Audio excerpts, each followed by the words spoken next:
As the countdown to Budget 2022 begins, we speak to a direct tax expert to decode really what individuals and corporates are seeking from this budget. We are joined by Himanshu Parekh, Partner Tax at KPMG India. Could you take us through the immediate concerns that Budget 2022 must address? Let me first start with the key budget expectations as far as individuals are concerned.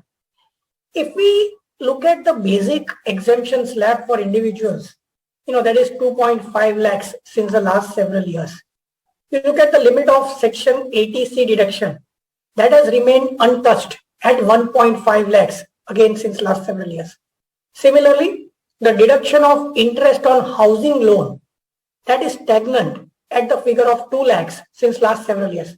It's been almost 7 to 8 years that all these limits have remained untouched. Now, considering the inflation that we witnessed over the last 7 to 8 years, the need for the hour is to tweak these limits and enhance these limits, taking into account the inflation factor. So that's point number one. As far as the salaried class is concerned, as always, they have an expectation for increasing the standard deduction, which is currently at 50,000. So there is an ask from salaried employees to increase the limit of standard deduction. One major ask of several taxpayers, owing to the COVID pandemic, several taxpayers have had to incur medical expenditure on treatment of patients from COVID.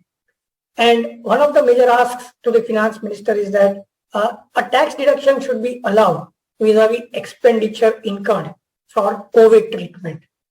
The one other major ask from several taxpayers, be it individuals, be it corporates, everybody, is regarding the rationalization of the capital gains tax regime.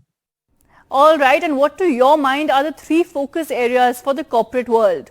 First and foremost, the government had made a big bang and a very welcome announcement about 2 years back of reducing the corporate tax rate for newly set up manufacturing companies to 15%, provided they commence their manufacturing activity latest by 31st March 2023.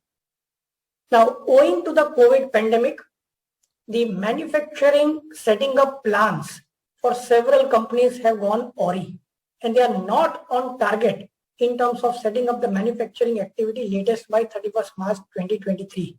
And therefore, there has been a lot of representations which have been made to the government to defer this deadline of 31st March 2023 by at least 2 years, if not more. So that is one major ask of India Inc.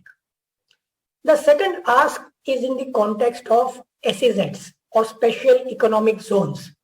Now, as we all know, SEZs have helped India in a significant way in scaling up our exports and earning valuable foreign exchange. As far as units in SEZs are concerned, they are entitled to a tax holiday under Section 10AA of the Income Tax Act, wherever they are able to export any goods or services from the SEZ. Now, one of the key conditions is that the work has to be performed by the employees in the SEZ to be entitled to this tax holiday. However, owing to the COVID pandemic, we've seen hybrid work models evolve over the last 2 years, wherein employees have now been working few days in the office and few days at home. And there's a need for the government to come up with some clarity on this front with a view not to deny the tax holiday to taxpayers just because employees may have ended up working from home owing to the COVID situation. So that clarity should come out in the budget. The third point that I would like to talk about is in the context of the widespread litigation that we have in India. Today, we have lakhs of cases pending in litigation across appellate authorities and courts. And there is a dying need or a crying need for the government to come up with some kind of a permanent alternate dispute resolution scheme. A couple of years back, the government had come up with the Vivad Se Vishwas scheme, which was extremely successful. And it helped curb litigation which had arisen in the past.